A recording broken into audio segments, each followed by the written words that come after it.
आज डिस्कस करने जा रहे हैं एमपीएस इन्फोटेक्निक्स लिमिटेड कंपनी के बारे में।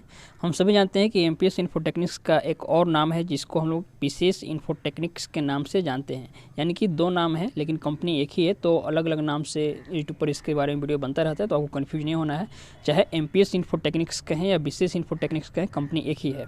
देखिए, अभी तो वैसे कुछ लोगों को इसमें लॉस हो रहा होगा, लेकिन फिर भी अभी शेयर प्राइस में अच्छी खासी तेज़ी देखने को मिल रही है। तो इसके बेसिस पर बताऊँगा कि आपको यदि इसमें इन्वेस्टमेंट है तो आपको इस कंपनी के शेयर को क्यों होल्ड करना चाहिए। इसमें अच्छी खासी तेज़ी आएगी और वो रैली यानी कि अच्छी खासी जो तेज़ी की मैं बात कर रहा हूँ क्यों आएगी, इसके बारे में भी जानेंगे। देखिए, एमपीएस इन्फोटेक्निक्स का भी वर्तमान का जो शेयर प्राइस आप देख सकते हैं 60 पैसा के आसपास चल रहा है। हालांकि पिछले 6 माह में देखेंगे तो 6 माह में तकरीबन 20% का इसमें लॉस दिखा रहा है। और एक माह में भी देख लीजिए तो एक माह में मतलब पिछले एक माह से इस स्टॉक में तेज़ी आना शुरू हुआ है, तो 20% का रिटर्न एक माह में देखने को मिला है। एक सप्ताह में भी देखेंगे तो एक सप्ताह का रिटर्न अभी इसमें शो नहीं कर रहा है। एक दिन का रिटर्न देखें तो 10% का तेज़ी तकरीबन एक दिन में देखने को मिल रहा है। अब चलिए आपको लॉन्ग टर्म इसके चार्ट पर लेकर चलते हैं। तो ये इस कंपनी का 5 साल का चार्ट आपके सामने ओपन है। ये जो पूरा आप चार्ट देख रहे हैं ये टोटली 5 साल का चार्ट है। 5 साल के चार्ट में देखेंगे यानी कि जो लंबी अवधि में देखेंगे तो इस कंपनी में जो तेजी आया था वो पिछले साल आया था, यानी कि 2022 में आया था। और आप देख सकते हैं कि यहाँ से ये प्राइस उठना शुरू हुआ और कितना ऊपर तक गया। ये जो हाई लगाया है तकरीबन ₹1.70 के आसपास का, तकरीबन ₹2 का हाई लगाया था पिछले साल जनवरी में। लेकिन पिछले साल जनवरी में हाई लगाने के बाद आप देख सकते हैं यदि एक साल का मैं इस चार्ट खोलूँ तो पिछले साल जनवरी में जो इसने अपना हाई लगाया था ₹1.70, उसके बाद से प्राइस कंटिन्यू डाउन आया है। तो अब डाउन आया, अलग अलग कारण रहा, लेकिन जैसे मैंने अभी कहा कि अभी आप देख सकते हैं कि इस स्टॉक में तकरीबन 9% के आसपास तेज़ी देखने को मिली है। और ये तेज़ी पिछले, जैसे मैंने यहाँ पर बताया कि एक महीने से इसमें तेज़ी देखने को मिल रही है, तो ये तेज़ी अब इसमें कुछ दिनों तक बरकरार रहेगी, कम से कम जनवरी फरवरी भर तो जरूर बरकरार रहेगी। और अभी कमाल की बात यह है कि ये स्टॉक जब आप देखेंगे तो ये जो इसका लेवल है, ये वाला लेवल, इससे अभी इसका प्राइस ऊपर है, यानी कि इस लेवल तक प्राइस नीचे नहीं आया है। और जैसे मैंने बताया कि अभी एक एक दिन में जब इस स्टॉक में 9% की तेज़ी देखने को मिल रही है तो प्राइस इसका जो अभी यहाँ पर चल रहा है यहाँ तक आएगा, इसकी संभावना बहुत कम है, क्योंकि अभी जो तेज़ी देखने को मिल रही है तो यहाँ से प्राइस और ऊपर जाएगा, न कि नीचे आएगा। अब देखिए, आपको मैं बता रहा हूँ एक साल के चार्ट पैटर्न पर जो आप देखेंगे तो आपको यहाँ से देखेंगे तो ज़्यादा गिरावट देखने को मिलेगा। लेकिन अभी आप एक बात ध्यान देंगे अगर, तो आपको पाएंगे कि अभी इस स्टॉक का प्राइस जितना गिरना था ऑलरेडी गिर गया, यहाँ तक गिरा है। इसके बाद से प्राइस इसका सपाट चल रहा है, यानी कंसोलिडेशन रेंज में चल रहा है। और जब इसमें तेजी आ गया है तो कंसोलिडेशन रेंज से जब ये बाहर निकलेगा तो इसका प्राइस ऊपर की तरफ जाएगा। तो जहाँ जहाँ पर आपने बाई किया होगा इस कंपनी के स्टॉक को, मान लीजिए यहाँ कुछ लोग यहाँ पर बाई किए होंगे, कुछ लोग यहाँ पर बाई किए होंगे, कुछ लोग यहाँ पर बाई किए होंगे, तो जैसे जैसे इसका प्राइस ऊपर जाएगा वहाँ पर अपना प्रॉफिट बुक करते जाएगा।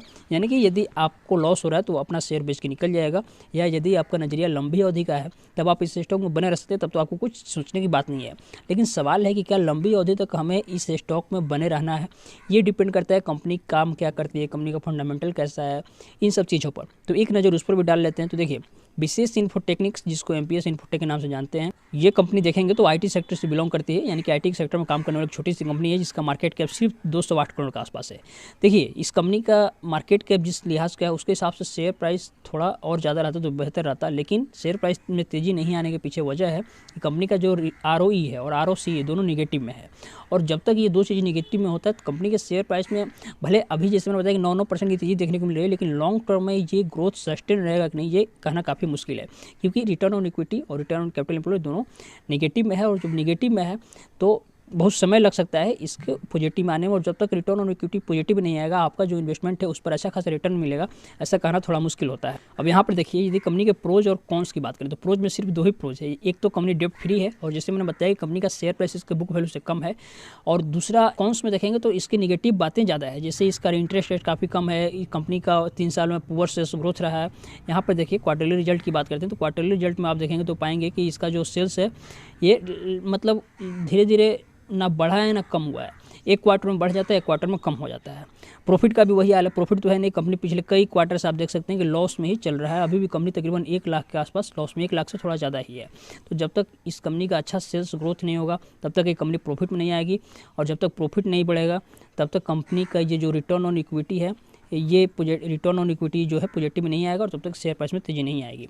फिर भी यदि आपके पास इस कंपनी के शेयर्स हैं तो मैं आपको मेरा जो सुझाव रहेगा वो यही रहेगा कि आपको इसमें होल्ड करना चाहिए, कम से कम इस साल के जनवरी फरवरी तक तो ज़रूर होल्ड करना चाहिए। हो सकता है कि जो अभी मार्केट में बुल रैली चल रहा है इसमें अच्छी खासी इसमें तेज़ी आ जाए, और जो लोग कम से कम इस लेवल पर बाई किए होंगे, इस लेवल पर उनको उनकी लॉस की रिकवरी हो सकती है। जो लोग यहाँ तक भी बाई किए होंगे उनकी लॉस की भी रिकवरी हो सकती है।